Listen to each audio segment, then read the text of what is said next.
Ya estamos de vuelta después de haber disfrutado de esa primera parte del Vía Crucis que tuvo lugar este pasado martes con la devota imagen de Jesús cautivo por las calles céntricas de la localidad y cerca de nuestra parroquia de Santa María del Alcor. Y ahora vamos a saludar a un viejo amigo de este programa y de esta televisión, don Santiago César González Alba, presbítero, sacerdote, bienvenido. Bienvenido, bienvenido, agradezco la bienvenida porque siempre que vengo al Viso del Alcor soy muy bienvenido. Han sido 4 años en que usted ha 4 estado años. como vicario parroquial de la parroquia de Santa María del Alcor, en la que usted también era muy querido, por cierto, y que bueno, pues el retorno, la visita que trae usted esta noche a este programa, al que usted también era asiduo, Sí, en es verdad. la noche de los jueves, pues quizás no es la más agradable para usted y para lo que se ha venido a llamar en un caso de un thriller un poco terrorífico. Lo vamos a Sí, explicar porque si hay gente que aún no ciertamente. se han enterado en Santiago, podemos leer titulares de mucha prensa escrita, prensa digital, como por ejemplo el caso del cura acusado en falso, un suicidio en Sevilla sin muertos. Sí, En definitiva, son titulares muy llamativos para un caso en el que te has visto involucrado tú mismo. O sea que nos podías explicar un poco, porque nos remontamos al año pasado, concretamente al 31 de diciembre de 2014, cuando exactamente. tienes la desagradable situación de que te requieren desde el Arzobispado de Sevilla, el arzobispo auxiliar, don Santiago Gómez Sierra, para entregarte una notificación. Ahí empieza la pesadilla, don Santiago. Empieza la pesadilla o el esperpento, las dos cosas a la vez. En la tarde del 31 de diciembre, una fecha muy señalada, pues yo recibo una llamada telefónica donde se me cita esa misma tarde en el Palacio Arzobispal. Yo celebro misa de 7:30 en mi actual parroquia del Dulce Nombre de María, en Bellavista, y la verdad que un tanto perplejo por la llamada, sobre todo por el horario y por la fecha, me dirigí al Palacio Arzobispal y allí pues fui recibido por el actual obispo auxiliar, don Santiago Gómez, y por don Teodoro León, el vicario general, y don Isacio Siguero, que hacía en este caso de notario.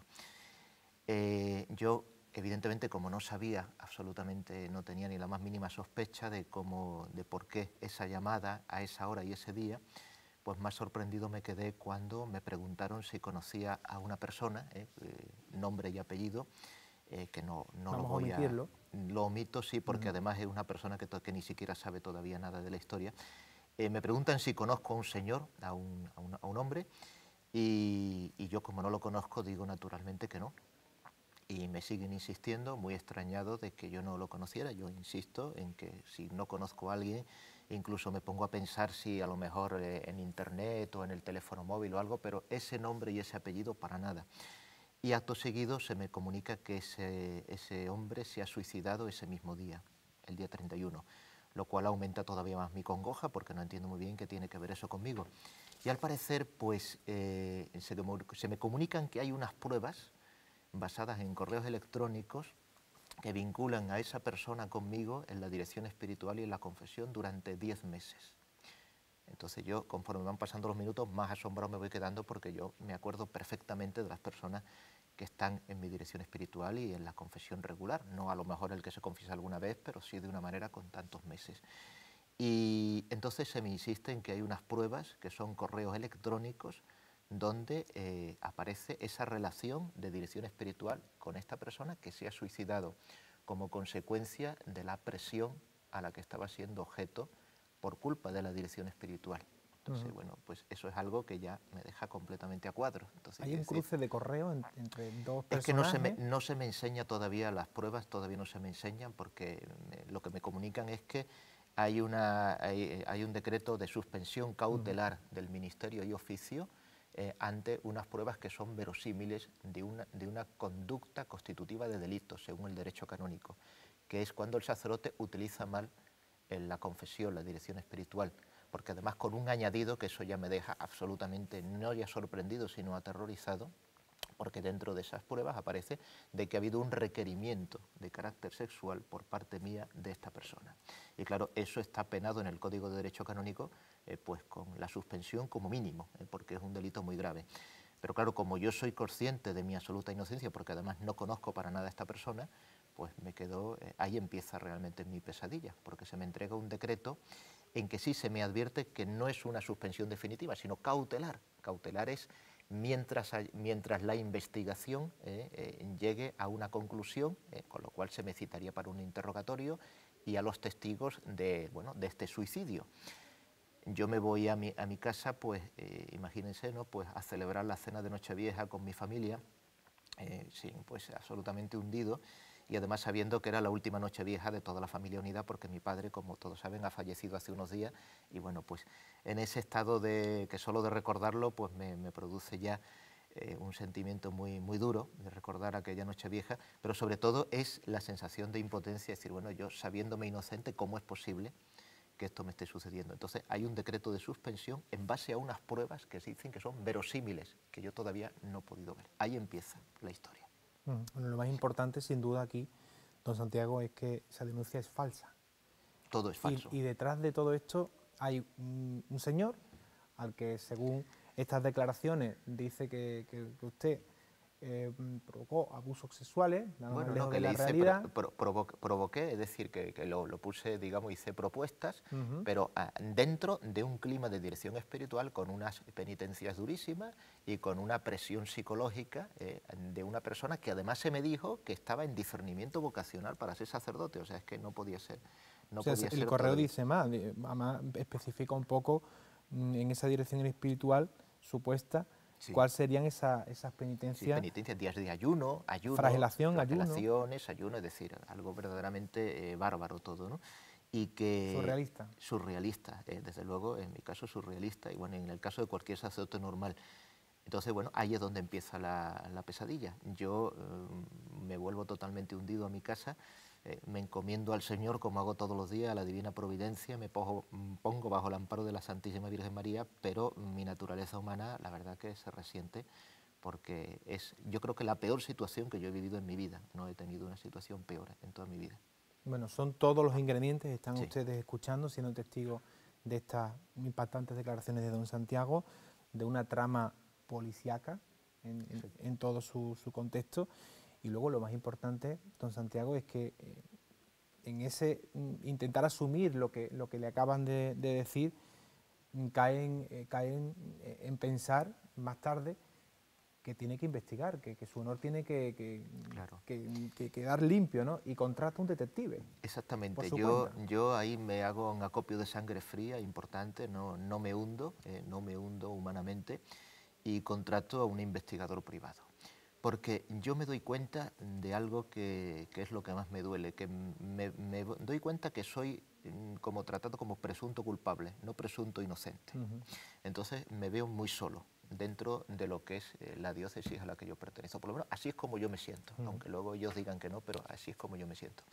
Entonces yo, además de contárselo a mi confesor y director espiritual, pues acudo a un investigador privado, porque como yo sé que soy inocente, yo realmente creo y quiero creer que hay un suicidio, lo cual es algo que es una noticia trágica. De hecho, yo el 1 de enero, la Santa Misa que celebro en mi casa, porque cuando un cura está suspendido solo puede celebrar misa en su domicilio.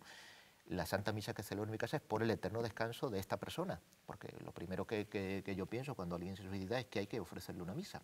O sea, que yo he ofrecido no una, varias misas por el eterno descanso de esta persona que está viva Vivo y y que no sabe coleando. nada. Bueno, pues yo acudo a un detective privado porque yo creo que hay realmente un suicidio y yo quiero que se investiguen esas causas y dónde está el montaje que alguien ha hecho para relacionarme a mí con un hecho tan tremendo, con un suicidio.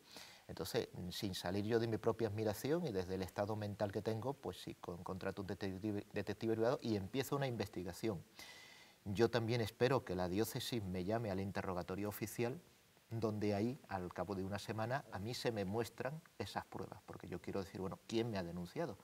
Yo quiero saber quién ha acudido al arzobispado con unas pruebas que hayan sido tan creíbles como para provocar un decreto de suspensión cautelar, pero ¿qué es suspensión? De ministerio y de oficio. Yo no podía volver a mi parroquia ni podía ejercer el ministerio, o sea, como solamente dentro del ámbito privado.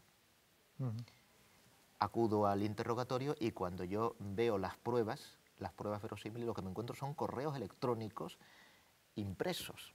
O sea, ni siquiera IP ni nada, correos electrónicos de una persona que está de este supuesto suicidado, que le escribe a una amiga y a un amigo y que entonces le empieza a contar que ha tenido conocimiento de un sacerdote que soy yo, que me ha conocido en la capilla de San Onofre, donde hay adoración eucarística en Sevilla, donde efectivamente yo he estado confesando durante muchos meses y que ha empezado una relación de dirección espiritual que al principio es buena, pero que luego se va sintiéndose presionado por todas las penitencias que yo le mando, por los consejos que le doy, e incluso por esa propuesta de carácter sexual, y llega un momento en que él decide quitarse la vida porque no soporta más la presión.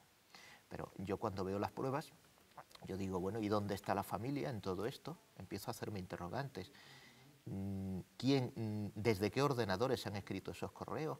¿Qué testigos hay de conocimiento? ¿Qué fotografías? ¿Qué pruebas? Entonces, la denuncia no tenía fundamento. Yo, desde mi punto de vista, y yo no soy abogado, pero pienso que en la justicia ordinaria eso no pasa un trámite. De hecho, yo también consulté con mi abogado, que me tranquilizó, me dijo, tú eres inocente y además estas pruebas son una verdadera, vamos, estos son de risa. Esta prueba no pasa un trámite de la justicia civil. Pero no obstante, ahí yo me quedo pues preocupado y ocupado en la investigación de los hechos, porque yo quiero saber la verdad. Bueno, una historia rocambolesca. Totalmente. En la que también, según hemos podido leer, hay un sacerdote compañero en el ministerio que es quien traslada estos correos electrónicos al arzobispado, a don Juan José Asenjo. Claro, porque yo desde el principio también pensé, y así se lo hice saber al vicario general, digo, testigos, ¿quiénes son los testigos? No me lo podían decir por la ley de protección de datos, pero yo pensé, aquí hay un sacerdote, porque ¿quién va a llegar al arzobispo, que además está de vacaciones en su Sigüenza natal, y le va a transmitir una información de este calibre, verosímil como para que ordene un decreto de suspensión? Claro, ya a partir de ahí yo supe que había un sacerdote dentro de esta trama, probablemente y muy probablemente engañado por los que lo hubieran montado. Pero el momento clave de toda esta historia llega cuando, bueno, a todo esto hay rumores, empiezan a darse rumores entre sacerdotes que me llaman por teléfono para solidarizarse conmigo, a acompañarme, saber que estoy suspendido, no se sabe por qué causa. Esos rumores, desde luego, yo no soy el que los extiende porque yo no quería que nadie se enterara. Hubo personas del Viso del Alcor, muy queridas por mí, que me llamaron para apoyarme, lo cual agradezco muchísimo, porque fueron no pocas personas. Santiago, lo que te pase, estamos contigo, no, y eran solo rumores, ¿no? Yo en esos momentos lo agradecí mucho.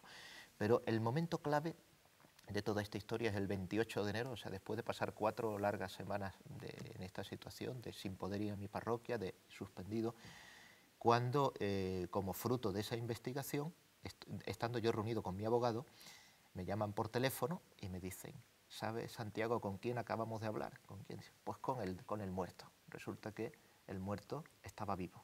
Se le hizo una llamada de pega como si fuera de una oficina de empleo y entonces, bueno, pues en ese momento se fue el día clave. Resulta que no había habido suicidio, no había ningún muerto y que ese muerto que está vivo no sabía absolutamente nada. Entonces eso ya provoca que yo traslade a través de mi intermediario, de mis investigadores, traslade la información al arzobispo y al día siguiente pues se me levanta la suspensión, como no podía ser de otra manera. Pero no acaba aquí la historia, porque tenemos que saber cuál es la causa y dónde está el montaje. Y también llego al final de esa investigación porque la persona que hace el montaje de la historia falsa sí la conozco yo, es una mujer, la conocí hace un año, sí ha venido a confesarse alguna vez conmigo allí a la capilla de San Onofre, pero yo, viendo que tenía un cierto desequilibrio mental, preferí apartarme de ella y le recomendé que era mejor un psiquiatra, casi mejor que un sacerdote tan continuado. Yo no volví a saber más de esta señora y entonces supe que era ella porque por el nombre que aparecía en los correos, no era un nombre muy común, entonces le transmití al vicario general los apellidos y me dijo que eran ciertos. Entonces, en ese caso, identificada la mujer que había creado la trama, provocamos, o sea, con mi investigador provocamos una cita con ella para que se sintiera cómoda y tranquila para que contase toda la verdad. Esta mujer reconoció ya en persona que tenía un problema mental o un tratamiento de una enfermedad mental y a mí me pidió perdón, era consciente del daño inmenso que me había hecho y me pidió perdón, y yo le dije que yo, como sacerdote y cristiano, la perdonaba, solo le pedía la condición de que me contase toda la verdad, todos los datos del montaje, y eso es lo que ella hizo, porque además me facilitó todos los correos electrónicos y todas las contraseñas, y ahí es donde ya pues yo pude saber quién era el sacerdote que había sido, por así decirlo, engañado por ella, porque ella había creado una historia para ganarse la confianza de otro sacerdote y tenerla, digamos, ese sacerdote pendiente de ella. Supe el nombre del sacerdote que era el que había trasladado la información al arzobispo, que es el don Antonio Guerra Martínez, que es el actual delegado diocesano de la Pastoral Juvenil. Bueno, no hallando, como han escuchado todos los espectadores, en el registro civil dato alguno Claro. del fallecido, aunque esa persona existía, como es lógico, está vivo, no se ha suicidado, afirma el informe, la denuncia fue archivada en vía canónica el 29 de enero. Exactamente. Restituyéndose en sus ministerios y en su parroquia, y que, bueno, en este caso la supuesta víctima no tenía idea y al parecer la ex compañera laboral que relató al segundo sacerdote los falsos abusos tendría sus facultades, como usted ha dicho, mentales alteradas, llegando a inventarse una historia creíble con correos inventados. También eso es llamativo. Por tanto, después de esto, usted redacta una carta a don Teodoro de León. Claro. ¿Para qué? Claro, yo redacto una carta al vicario general porque a mí el que se me devuelva a la situación normal, bueno, eso es lo más importante, pero yo necesitaba una restitución moral a nivel público porque el rumor se había extendido. Entonces yo creía justo pedirle al vicario general, a don Teodoro León, que hubiera una restitución pública de mi honor, de mi honorabilidad y de mi buena fama, y pues podía hacerse a través de una nota en la página web, de alguna manera. Entonces yo esa carta que le escribía al vicario general, le pedía, o sea, tenía 3 puntos. Un primer punto era solicitud de restitución de alguna manera pública de mi fama que había sido, bueno, pues puesta en entredicho ante un rumor extendido de algo que había sido falso. En segundo lugar, también le pedí al vicario general que consideraba que tenía que haber algún tipo de amonestación hacia el sacerdote, que me había denunciado, no porque yo crea que haya actuado de mala fe, o sea, de mala fe me refiero con deseo de hacerme daño, pero sí una mala fe que tiene que ver con la negligencia o la imprudencia, es decir, que si él recibe una información tan extraña, surrealista y rocambolesca, antes de contrastarla conmigo, vaya directamente a la autoridad a denunciarme. Entonces yo considero que esa actitud creo que debería ser por lo menos como mínimo una amonestación, o a lo mejor si la persona tiene un sentido más profundo de la moralidad como sacerdote, incluso la dimisión de su cargo, pero eso ya entra en la conciencia suya. Y en tercer punto que le recordaba al vicario general, que yo como ciudadano que soy, además de sacerdote, me reservo el derecho a acudir a la justicia ordinaria porque aquí se han cometido delitos, y además delitos que a mí me han hecho mucho daño. Y esa fue la carta en los términos que yo le escribí al vicario general. La respuesta del vicario general ha sido contundente, ¿no? La respuesta del vicario general para mí ha sido sobre todo muy triste. Yo como sacerdote me ha dolido muchísimo la respuesta del vicario general, porque en primer lugar se me dice que no procede restitución pública porque todo ha quedado dentro de un proceso privado, lo cual estrictamente es cierto, pero en la realidad no ha sido cierto porque ha habido rumores que han saltado a la prensa ya el mismo 11 de enero, sin que yo haya tenido nada que ver con esos rumores. Y una prueba fehaciente es que en el Viso del Alcor, un pueblo donde yo he estado 4 años y me conoce tanta gente, ya había rumores. Entonces, según el vicario general, no procede esa restitución, ni siquiera ningún tipo de restitución de nota pública. En segundo lugar, se me dice que, bueno, porque aparte de eso, aquí lo que ha habido es una investigación, claro, pero la investigación al final he sido yo el que la ha concluido. Y en segundo lugar, que el sacerdote que me denuncia pues actúa de buena fe, no se le puede poner ninguna tacha a esa actuación, y que si yo voy a la justicia ordinaria, pues que la diócesis se reserva el derecho también de acudir a la justicia ordinaria. En un tono que más que amenazante yo lo entiendo como algo un poco de insolencia, es decir, bueno, pues vas a la justicia cuando eso es un derecho que yo tengo como ciudadano. Claro. Claro, yo ante esa carta pues considero en primer lugar que sí merecía una restitución de la fama, y entonces por eso envié un email con el decreto de levantamiento de suspensión, donde sí dice que es una acusación falsa, pero para hacerlo público, y mandé un email a todos los sacerdotes que yo tengo en mi lista de correo y a mis mejores amigos, para que lo supieran. En el caso de don Antonio Guerra, pues él sí se puso en contacto conmigo, porque a todo esto falleció mi padre, como sabéis, ¿no? Y entonces yo envié un correo general a todos los sacerdotes para el funeral, y se puso en contacto conmigo, bueno, pues para decirme que no podía acudir al funeral. Claro, yo le manifesté el dolor profundo que siento, o que sentía, o que sigo sintiendo, de que un compañero, ante una acusación de esta envergadura tan extraña, y que, insisto, creo que yo no merezco que se me sospeche de esa manera, porque creo que mi trayectoria como director espiritual y confesor no da para ese tipo de sospecha, y mucho menos, ya por así decirlo, mi condición personal, porque yo soy sacerdote de vocación tardía y he tenido 4 novias antes de ir al seminario, con lo cual jamás la más mínima sospecha de falta de hombría en absoluto. Pues con todo eso yo consideraba que don Antonio Guerra tenía que haber acudido, y él mismo me lo ha reconocido por email, pero la diócesis mantiene que ha actuado de buena fe y que todo se ha actuado según el derecho canónico, estrictamente hablando. Y en cuanto a la denuncia, yo sí manifesté, y le manifesté a la mujer que me pidió perdón en su momento, que yo no voy a acudir a la justicia ordinaria, pero porque la mujer, la persona a la que recaería el peso de la ley, a mí me ha pedido perdón. O sea, no va a emprender acciones No voy a legales aprender, contra la pero persona responsable. lo voy a hacer porque esa mujer me ha pedido perdón.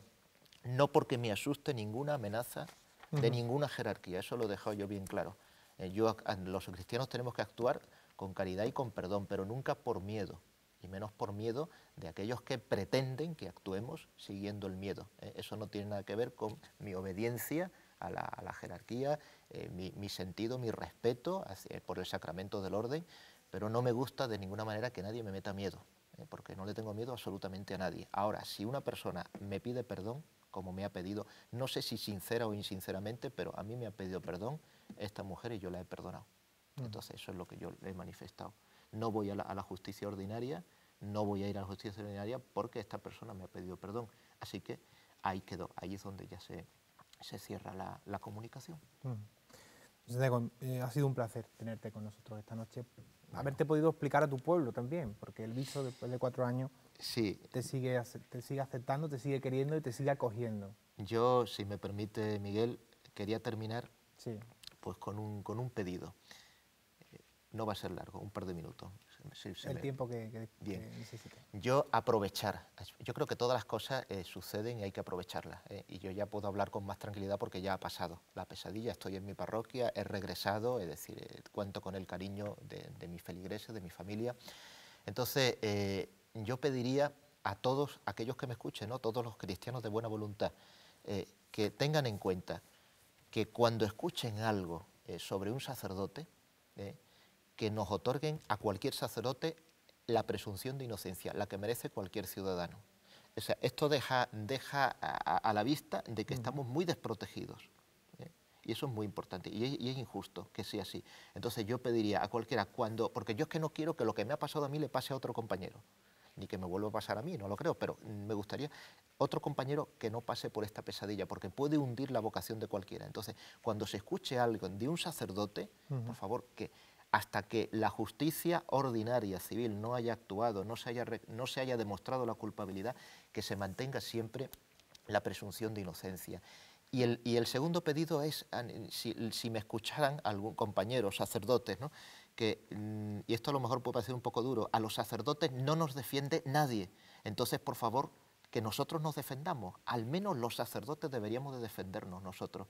Entonces, cuando un sacerdote escuche algo de otro sacerdote de ese tipo, primero de fraternidad es hablar con el sacerdote, Claro que sí. antes de pasar directamente a la denuncia al superior o a quien sea. Entonces yo creo que eso es muy importante y me lo digo también a mí mismo. Es decir, cualquier historia extraña de cualquier tipo, ofensiva o dolosa, de lo que sea, de un sacerdote, primero hablar con el compañero antes de pasar a la denuncia, si es que hay que pasar a la denuncia.